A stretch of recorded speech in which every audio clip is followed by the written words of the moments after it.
الحمد لله وكفى وسلام على عباده الذين اصطفى أما بعد فأعوذ بالله من الشيطان الرجيم بسم الله الرحمن الرحيم والذين هم لفروجهم حافظون إلا على أزواجهم أو ما ملكت أيمانهم فإنهم غير ملومين فمن ابتغى وراء ذلك فأولئك هم العادون والذين هم لأماناتهم وعهدهم راعون صدق اللہ العظیم۔ سورہ مؤمنون کی ابتدائی آیات میں اللہ تبارک و تعالی نے کامیاب مومنین کی صفات بیان کیے ہیں۔ پہلی صفت یہ تھی الذین هم فی صلاتهم خاشعون، کہ وہ نماز میں خضوع کے ساتھ نماز پڑھتے ہیں۔ والذین هم عن اللغو معرضون، دوسری صفت وہ لغو اور بیکار کاموں سے دور رہتے ہیں۔ والذین هم للزکاة فاعلون، اور تیسری صفت وہ زکوٰۃ کا اہتمام کرتے ہیں، نیز اپنے تزکیہ، اپنی پاکی کا، دل کی صفائی کا اہتمام کرتے ہیں۔ اب آگے ہیں والذین هم لفروجهم حافظون، کامیاب مومنین وہ ہے جو اپنی شرمگاہوں کی حفاظت کرتے ہیں۔ اللہ تبارک و تعالی نے جس طرح ہمیں پاکیزہ مذہب عطا کیا ہے، اس کی تعلیمات اتنی پاکیزہ ہے کہ اس پر ذرہ برابر انگلی اٹھانے کا کسی کو موقع نہ ملے۔ یہاں مومنین کی صفات بیان کی، کامیاب لوگ کون ہیں، تو ہر ایک کی صفات بیان کرتے وقت مختصر الفاظ میں بیان کر دیا۔ مومن ہونا کہا تو المؤمنون ایک ہی لفظ میں کہہ دیا۔ جب نماز کا خشوع بیان کرنا تھا ایک آیت میں بیان کر دیا۔ جب بیکار کاموں سے بچنے کی صفت بیان کی تو ایک آیت میں کہہ دی۔ اسی طرح تزکیے کو ایک آیت میں بیان کر دیا۔ لیکن جب شرمگاہ سے کی حفاظت یعنی عفت و عصمت کا بیان آیا تو 3 آیتیں نازل کی۔ والذین هم لفروجهم حافظون الا على ازواجهم او ما ملكت ايمانهم فانهم غير ملومين فمن ابتغى وراء ذلك فاولئك هم العادون۔ یہ 3 آیتیں عفت اور عصمت، پاک دامنی کے بیان کو کرنے کے لیے 3 آیتیں اللہ تبارک و تعالی نے نازل فرمائی۔ اس سے معلوم ہوا مذہب اسلام میں پاک دامنی کو، عفت اور عصمت کو خاص اہمیت دی گئی اور مستقل اس کے احکام بیان کیے گئے۔ اور ایک جگہ تو عفت اور عصمت کی پاکیزگی کے لیے اللہ تبارک و تعالیٰ نے مومن مردوں کو الگ خطاب کیا اور مومن عورتوں کو الگ خطاب کیا کہ تم اپنی نگاہوں کی حفاظت کرو۔ قل للمؤمنین یغضوا من ابصارہم اور وقل للمؤمنات یغضضن من ابصارہن، دونوں کو الگ الگ باقاعدہ حکم دیا کہ آنکھوں کی حفاظت ہوگی تو اگلے سارے مراحل سے رک جاؤ گے۔ اس لیے کہا پاک دامنی اور عفت اور عصمت کی اہمیت کو اس طرح بیان کیا ہے۔ کیا کہا ہے؟ والذین، اور وہ لوگ، ہم جو، لفروجہم حافظون، اپنے شرمگاہوں کی حفاظت کرتے۔ حفاظت کرنے کا کیا مطلب؟ اس کا ناجائز استعمال نہیں کرتے۔ اللہ تبارک و تعالی نے جتنے ہمیں اعضاء دیے ہیں ہر ایک کا کچھ نہ کچھ تقاضا ہے، اور مذہب اسلام بھی فطری مذہب ہے۔ فطرت کے خلاف اللہ نے کسی چیز کا حکم نہیں دیا۔ جیسے انسان کی فطرت ہے، بھوک لگتی ہے، اللہ نے کھانے سے منع نہیں کیا بلکہ حکم دیا کلو وشربو، کھاؤ اور پیو۔ ہاں لیکن کون سی چیزیں کھانی ہے اور کون سی نہیں کھانی ہے اس کی پابندیاں بیان کر دی کہ فلاں چیزیں تمہارے لیے حرام اور اس کے علاوہ تمام چیزیں حلال۔ حرام کی فہرست بہت مختصر ہے، بعض چیزوں کو حرام رکھا، باقی ساری چیزیں حلال۔ کھانے پینے میں بھی بعض چیزیں تمہارے لیے حرام، شراب حرام ہے، اس کے علاوہ سب چیزیں تمہارے لیے، بہت ساری چیزیں حلال۔ دیکھیے کھانے اور پینے کو ممانعت نہیں قرار دیا، منع نہیں کیا، کھا سکتے ہیں، پی سکتے ہیں، لیکن کچھ پابندیاں ہیں۔ اسی طرح انسان کو اللہ نے آنکھیں دی ہے، دیکھنے کی قوت، اس کو دیکھنے کی اجازت ہے، آنکھیں دی اسی لیے، لیکن کچھ پابندیاں ہیں، کون سی چیزوں کو دیکھنا ہے، کون سی چیزوں کو نہیں دیکھنا ہے۔ کانوں سے سننے کی طاقت دی ہے لیکن کچھ احکام بیان کر دیے، فلاں چیزیں آپ نہیں سن سکتے، اس کے علاوہ سن سکتے ہیں۔ تو اللہ تعالیٰ نے ہمیں یہ اعضاء دیے، اس کا استعمال ہمارے لیے استعمال ہی کے لیے دیے، لیکن اس کے حرام اور حلال ہونے کے مسائل کو اللہ تبارک و تعالیٰ نے بیان کر دیا۔ تو انسان کو اللہ تعالیٰ نے جس فطرت پر پیدا کیا ہے اسی فطرت پر احکام دیے۔ اب انسان کی ایک فطرت ہے کہ جب وہ عمر کے ایک مرحلے کو پہنچتا ہے تو اس کے جنسی تقاضے پیدا ہوتے ہیں۔ اب اس کے گمان، اس کے وہم و گمان، اس کی سوچ بدلتی ہے، اب اس کی چاہتیں بدلتی ہیں اور اس کے کچھ خیالات پیدا ہوتے ہیں۔ اب ان جنسی تقاضوں کو پورا کرنے کے لیے اللہ تعالیٰ نے احکام بیان کر دی۔ یوں نہیں کہا کہ آپ اس تقاضے کو کبھی پورا ہی نہیں کر سکتے۔ دیکھیے اسلام میں رہبانیت نہیں ہے، سنیاس نہیں ہے۔ جیسے دیگر مذہب میں بعض لوگ سنیاسی ہوتے، ان کو دنیا سے کچھ لینا دینا نہیں، ساری چیزوں کو چھوڑ چھاڑ کر وہ اپنے مذہب کی عبادت میں لگ جاتے۔ بعض لوگ صرف نام کے سنیاسی ہوتے، لیکن اسلام میں رہبانیت نہیں ہے۔ لا رہبانیت فی الاسلام۔ اسلام تو کہتا ہے تم اپنے معاشرے میں رہو، لوگوں کے ساتھ مل جل کر رہو، اور سارے فطری تقاضوں کو پورا کرنے کی اجازت دی۔ تجارت بھی کرو، کماؤ بھی، نکاح بھی کرو، دوست احباب سے بھی ملو، اور معاشرے میں مل جل کر رہو۔ الگ تھلگ ہو کر ایک کونے میں بیٹھ کر عبادت کرنے کا شریعت حکم نہیں دیتی۔ تو انسان کے یہ تقاضے ہیں، ان تقاضوں کو پورا کرنے کی شریعت نے اجازت دی۔ والذین هم لفروجهم حافظون، ان تقاضوں کو پورا کرتے ہوئے جو لوگ اپنی شرمگاہوں کی حفاظت کرتے ہیں یہ کامل مؤمنین ہیں۔ اب اس کو پورا کرنے کا اس تقاضے کو پورا کیسے کیا جائے گا، اس کے حلال طریقے کیا ہے، تو اس کو بھی شریعت نے بیان کیا۔ الا علی ازواجہم او ما ملکت ایمانہم، ان شرمگاہوں کی حفاظت کرتے ہیں، یعنی ناجائز طریقے پر استعمال نہیں کرتے، تو جائز طریقہ کیا ہے، کہاں استعمال کرتے ہیں، کہاں علی ازواجہم، اپنی بیویوں کے پاس۔ اگر عورت ہے تو اپنے مرد شوہر کے ذریعے سے، مرد ہے تو اپنی بیوی کے ذریعے سے۔ او ما ملکت ایمانہم، اور دوسرا موقع کہ ان باندیوں کے پاس جن کا ان کو اللہ نے مالک بنایا ہے۔ اب باندیوں کا سلسلہ ختم ہو گیا۔ ہمارے زمانے میں اپنے فطری اور جنسی تقاضے کو پورا کرنے کا ایک ہی راستہ ہے، نکاح۔ نکاح کے ذریعے سے، اپنی بیوی کے ذریعے سے مرد اپنی یہ شہوانی تقاضوں کو پورا کر سکتا ہے، اور عورت اپنے شوہر کے ذریعے سے اپنے شہوانی تقاضوں کو پورا کر سکتی ہے۔ یہ ایک طریقہ بیان کر دیا۔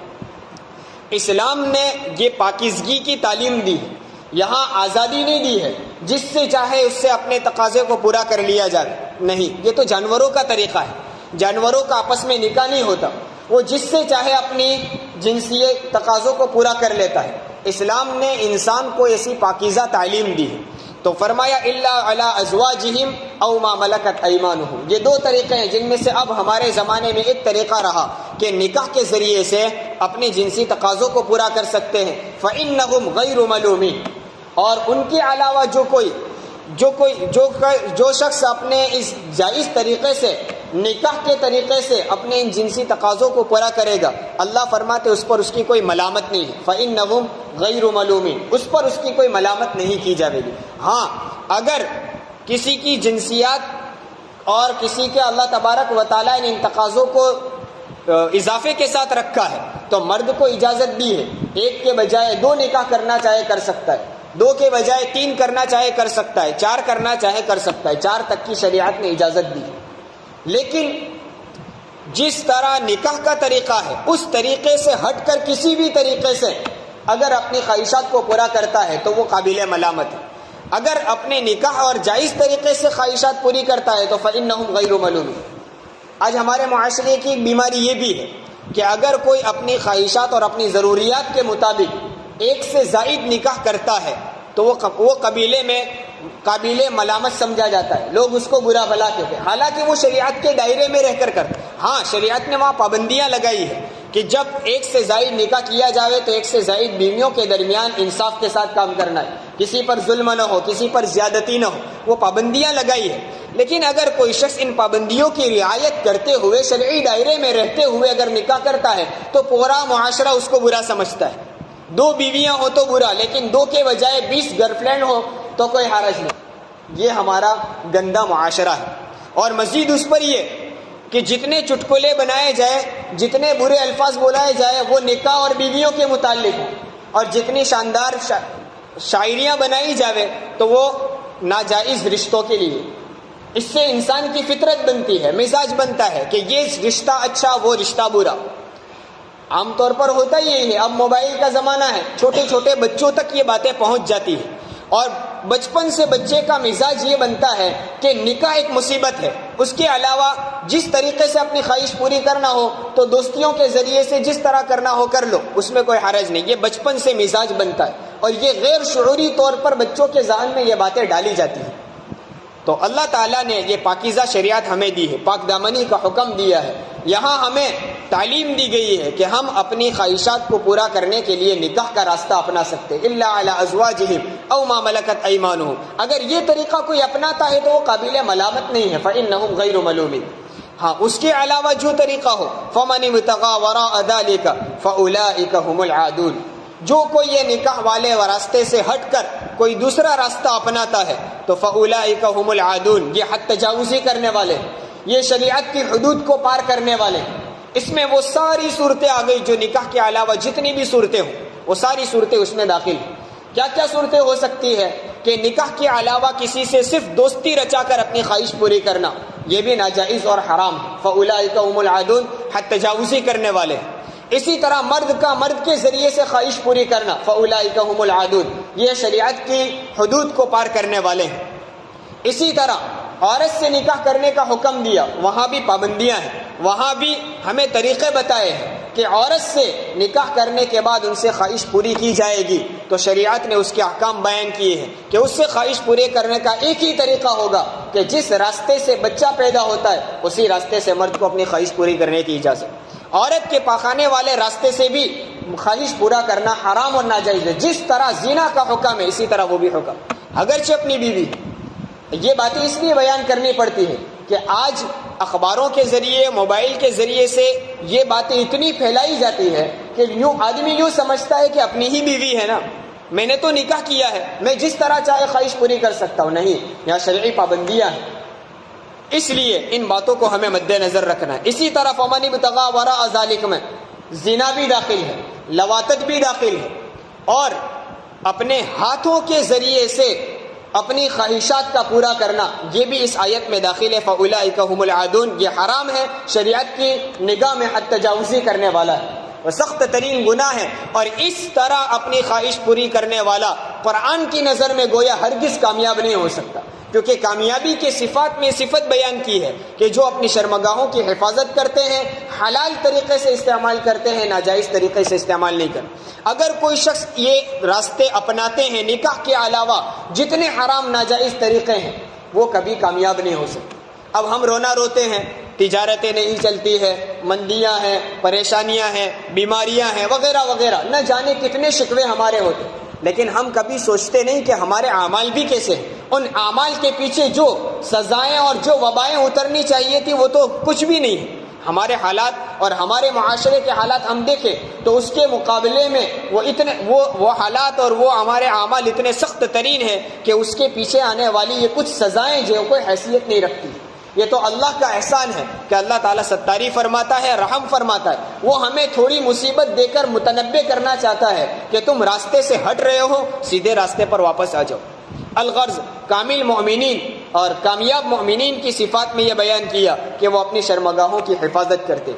پھر فرمایا والذین هم لاماناتهم وعہدهم راعون، اور وہ لوگ جو اپنی امانتوں کی رعایت کرتے ہیں، راعون کا معنی رعایت کرنا یعنی اہتمام کرنا، اپنی امانتوں کی رعایت کرتے ہیں۔ راعی کا لفظ عربی زبان میں مختلف موقعوں پر بولا جاتا ہے، راعی کا معنی ذمہ دار بھی ہوتا ہے، جیسا کہ حدیث میں ہے کلکم راعٍ وکلکم مسئول عن رعیتہ، تو اس حساب سے معنی یہ ہوا کہ امانتوں کی ذمہ داری کا احساس جن میں ہوتا ہے وہ کامیاب مومنین ہیں۔ اب امانت کا کیا مطلب ہے؟ جب امانت کا لفظ بولا جاتا ہے تو عام طور پر لوگ اس کا ایک ہی معنی سمجھتے ہیں، اور وہ معنی بھی صحیح ہے، لیکن اس کا ایک ہی معنی نہیں ہے، بہت سارے، امانت کا دائرہ بہت وسیع ہے۔ امانت کا ایک معنی جو ہم سمجھتے ہیں کہ کسی کو کچھ روپے پیسے دے دیے ہو رکھنے کے لیے، حفاظت کے لیے، کہ تیرے پاس ابھی رکھنا، پھر میں 1 مہینے کے بعد 2 مہینے کے بعد تیرے پاس سے لے لوں گا، یہ امانت کے طور پر رکھا۔ جس کے پاس یہ مال رکھا ہے وہ اس کی برابر حفاظت کرے، اس کا استعمال نہ کرے، اور اس کے پاس اپنے پاس اس کو محفوظ رکھے، پھر وقت پر اس کو لوٹا دے، ہم کہتے ہیں یہ امین ہے، امانت دار۔ اور امانت کا ایک معنی یہ بھی ہے، یہ معنی بھی صحیح ہے، لیکن امانت کے اور بھی بہت سارے معنی ہیں، جس کو یوں کہا جا سکتا ہے کہ امانت اس کو کہتے ہیں کہ جس آدمی پر کوئی ذمہ داری ڈال دی جائے، اس پر بھروسہ کر کے اس کو ذمہ داری دے دی جائے اور وہ اپنے سر وہ ذمہ داری لے لے۔ اب وہ جو ذمہ داری اس نے اپنے سر لی ہے وہ ساری ذمہ داریاں اس کی امانت ہے۔ اب اگر وہ ذمہ داری میں کمی کرے گا، کوتاہی کرے گا تو وہ امانت میں خیانت کرنے والا ہوگا۔ جیسا کہ ایک مزدور ہے، مزدور کو ہم نے کوئی کام دے دیا کہ بھئی ہمیں فلاں کام کرنا ہے اور اس کی مزدوری اتنی دیں گے۔ اب یہ طے ہو گیا، ایک معاملہ طے ہو گیا مزدور کے ساتھ۔ اب مزدور کی ذمہ داری ہے کہ جو ہم نے عوض لیا ہے، جو اس کے پاس سے مزدوری لے گا، اس کے مقابل میں جتنا کام کرنا طے ہوا وہ پورا کرے۔ اگر اس میں کوتاہی کرتا ہے، اس میں کوئی کمی کرتا ہے تو وہ امانت میں خیانت کرنے والا ہے۔ اس نے جو اپنے سر ذمہ داری لی ہے وہ اس کی امانت ہے، اس کے اوپر امانت ہے، اس امانت کا پورا کرنا ضروری ہے۔ اب اگر وہ کمی کرتا ہے یا جیسا کام دیا تھا ویسا نہیں کرتا ہے، یا دن طے ہوئے تھے اتنے دن کام کرنا ہے اور وہ پورے دن کام نہیں کرتا ہے، جیسے بعض مزدوریوں میں ایسا ہوتا ہے کہ جس میں ہر دن کی مزدوری طے ہوتی، ایک دن کے اتنے روپے، بھئی آپ کتنے بجے سے کتنے بجے کام کرو گے، کہا صبح 8 سے شام 8 تک، کیا مزدوری ہوگی، بھئی دن کے 1000 روپے، یہ طے ہو گیا۔ اب صبح 8 سے لے کر شام 8 تک اس کا وقت طے ہوا ہے، اگر ان اوقات میں وہ کوتاہی کرتا ہے، دیر سے آتا ہے، جلدی چلا جاتا ہے، یا آنے کے بعد بھی اپنے کام میں توجہ نہیں دیتا ہے، ادھر ادھر دیگر دوسرے کاموں میں اور بیکار کاموں میں وقت نکال دیتا ہے اور یوں دن بڑھاتا رہتا ہے، تو یہ امانت میں خیانت کرنے والا، چونکہ اس نے ذمہ داری لی۔ ایک آدمی کسی کی دکان پر کام کرتا ہے، اس نے ایک ذمہ داری لی ہے، اتنے بجے سے اتنے بجے تک میرا وقت اور اس کی اتنی تنخواہ، اگر وہ اپنے ان کاموں میں کوتاہی کرتا ہے وہ امانت میں خیانت کرنے والا ہے۔ اب یہ جو امانتیں ہیں بندوں کی طرف سے بھی ہوتی ہے، جیسا میں نے ابھی مثالیں دی، اسی طرح اللہ تبارک و تعالیٰ کی طرف سے بھی کچھ حقوق ہم پر عائد کیے ہیں، ان حقوق کی پاسداری نہ کرنا یہ بھی امانت میں خیانت ہے۔ اللہ تبارک و تعالیٰ نے جو احکام ہمیں دیے، نماز کا پڑھنا، روزوں کا رکھنا، زکوٰۃ کی ادائیگی وغیرہ، ان سارے احکام کا پورا کرنا، یہ ہم نے اللہ کے احکام کو قبول کیا۔ جب ہم نے لا الہ الا اللہ محمد الرسول اللہ صلی اللہ علیہ وسلم کا اقرار کیا، مطلب یہ ہوا کہ ہم اب پوری زندگی اللہ کی غلامی میں گزاریں گے، جیسا وہ کہیں گے ایسا کرنا ہے۔ اب اللہ کے احکام کو اگر ہم توڑتے ہیں، جو احکام اللہ کے ہم نے اپنے سر لیے تھے اس کو پورا نہیں کرتے ہیں، یہ امانت میں خیانت ہے۔ تو یہ امانت کا دائرہ بہت وسیع ہے، امانت کا لفظ بہت سارے معنوں کو، ایک وسیع معنی کو اپنے اندر لیے ہوئے ہے۔ یہ امانت کی ادائیگی، امانت کا اہتمام کرنا، یہ کامل اور کامیاب مومنین کی صفات میں سے۔